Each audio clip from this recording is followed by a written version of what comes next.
This is NDTV, and you're watching NDTV Prime.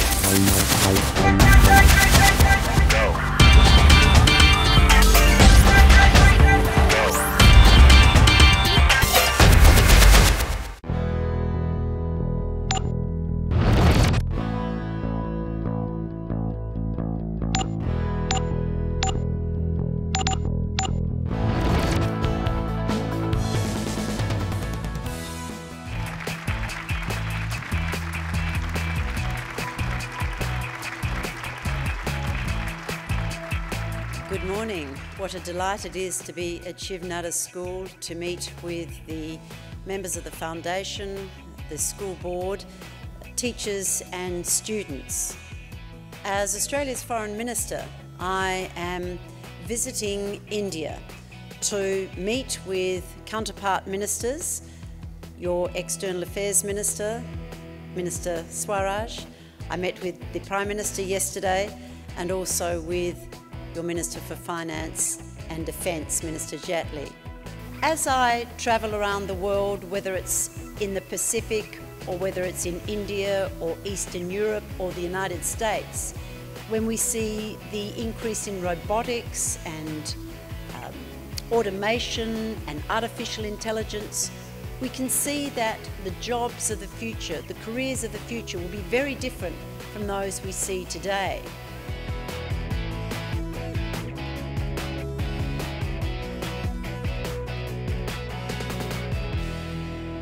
Thank you so much for your time, ma'am. Among the things, of course, that was mentioned and also drew an applause when you were being introduced was the fact you're Australia's first woman foreign minister. Now, there are very few of you out there. There are some 29, 30 or under 30, perhaps, women foreign ministers around the world. You had once joked that you should have a G29 just for yourself. But what does this statistic really mean to you personally? There are about 190 countries in the world, and at present there are about 26, 27 female foreign ministers. But it's an important message that women can take on the very arduous task of being foreign minister, because inevitably it means a great deal of travel, a long time away from home, and representing your country on the world stage. Of course, it depends on the size and foreign policy focus of the particular country. But nevertheless, it's another example to prove that no position should be denied to a person because of their gender. And there have been 38 foreign ministers in Australia's history, and I'm the first woman to hold the role. I think it's important that we send a message to young women that the opportunities for advancement are boundless, that if you set your mind to a particular position or role and you work very hard, there's an opportunity that you will in fact achieve it. That's really great to hear, because here in India, each time, and I hate to use the cliche, but a woman breaks the glass ceiling. I'm not quite convinced of the use of that word, but we use that a lot around here. It sort of makes big banner headlines and is much celebrated. But as a country, we're a very young country. We're a country that's hungry for the best opportunities, which is why more Indian students are going abroad to study now than ever before. You touched upon the fact that there are jobs of tomorrow that haven't even been thought about yet. Sitting here today, we have no idea, which is why perhaps that India has begun talking more about the soft skills that go with it, that you need to be armed with it. In all your travels around the world, do you sense that the world's now waking up and taking this seriously? Because it's all well to have your classroom knowledge, and we do need that, and no one's saying that we've got to do away with that. But it needs to be supplemented with so much more. Very much. In fact, Australia has a significant foreign aid program where we assist developing countries, particularly in the Pacific, so small island developing states in the Pacific.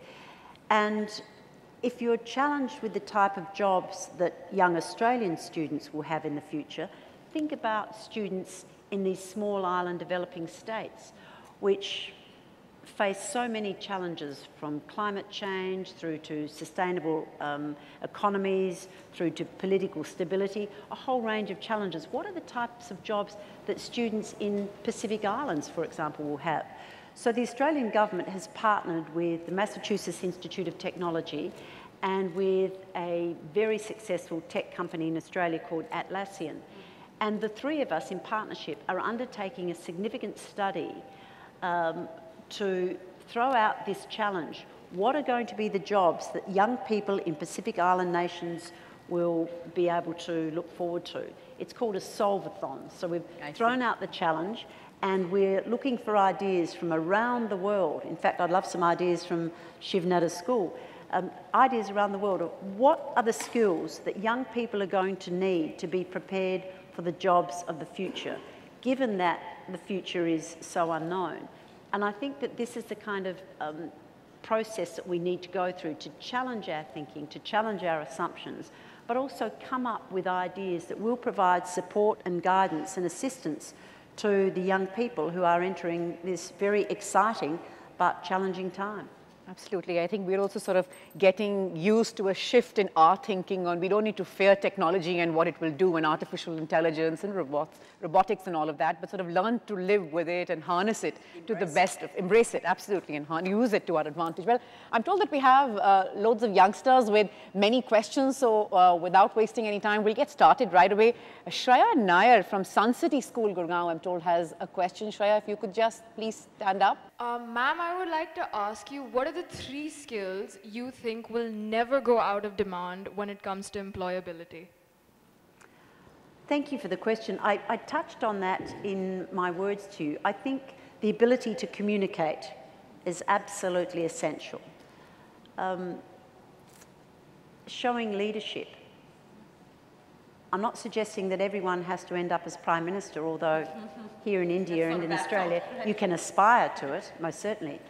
But to show leadership, be prepared to speak out and say what you think and convince others of your point of view. I think that leadership is a skill that we will always need and it can be learned. I don't think that leaders are only born. I think they can be taught. And then continue to be curious, nimble in your thinking, continue to ask questions. I think so. I think that as one of my bosses used to love saying, the hunger in the belly, the fire in the belly, I think sort of that goes with, wanting to be curious. And talking about language, we've also begun to focus on the need for top language skills, and which is why India loves that parallel with China, where we keep talking about how our language skills, especially English language, of course, sort of gives us a slight edge, but they're catching up. Anyway, we have another question now from Shiv Nadar School, Noida. And this is Aryan Shankar Mishra. Good morning, ma'am. I would like to ask whether you feel that the present education system, whether it equips the students of tomorrow with the necessary skills to adapt to the careers of the future, and if not, how must this be fundamentally changed? I think that education systems around the world are also facing the challenge reflected in society generally, that technological advances, the sheer scale and pace of them are so rapid, so immense, that we are struggling to keep up with it. And education systems are the same. But I think that curriculums need to be constantly under review to ensure that they are relevant to the career paths of the future. And I've seen it here today at Shiv Nadar that the curriculum and some of the courses and activities that you're undertaking are directly linked into professional or business careers. And that's a wonderful thing.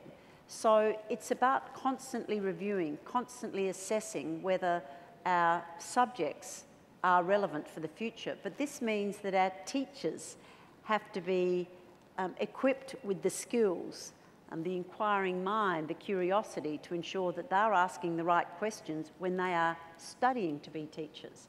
Well, we have another question. This one from Modern School, Vasant Vihar, Kashmi, Jajodia. Good morning, ma'am. My question to you is, could you please give us an insight on the major areas that the admission officer looks for in an ideal portfolio? Well, clearly, if you want to apply to study abroad, you want to have a focus on the subject, the course, the discipline that you want to pursue, Clearly, you need to be confident about your ability to cope when living overseas and studying overseas, but also having a view of what you want to achieve. And there has to be a match between what you're studying and the university or the educational institution that you'll be visiting. So if you wanted to apply to come to Australia, for example, it would be a great idea to have done some study as to what opportunities are available, and do a little bit of homework on the discipline or the field of study.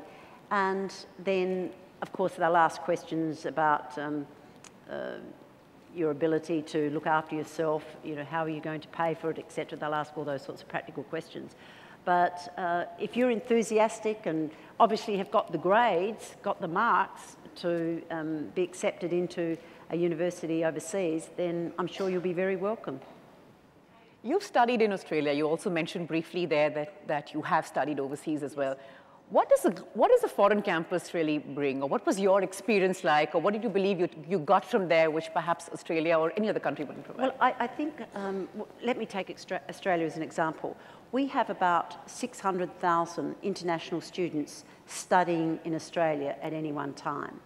And so that means our campuses are very multicultural. We have people from all over the world. So you have Australian students, but then Australia is a very multicultural society. About 45% of our population were either born overseas or has at least one parent born overseas. We have people from all over the world as Australian citizens living happily in Australia. So our universities, our schools reflect that composition of the Australian society. Add to that international students and you get a real melting pot. And what a great opportunity it is to meet people from different backgrounds, different religions, different cultural backgrounds, different life experience. It just enriches you as a person and gives you new perspectives and insights that you would not otherwise gain. So I think that studying in a country like Australia that is so multicultural, you get to see a lot of the world in one place.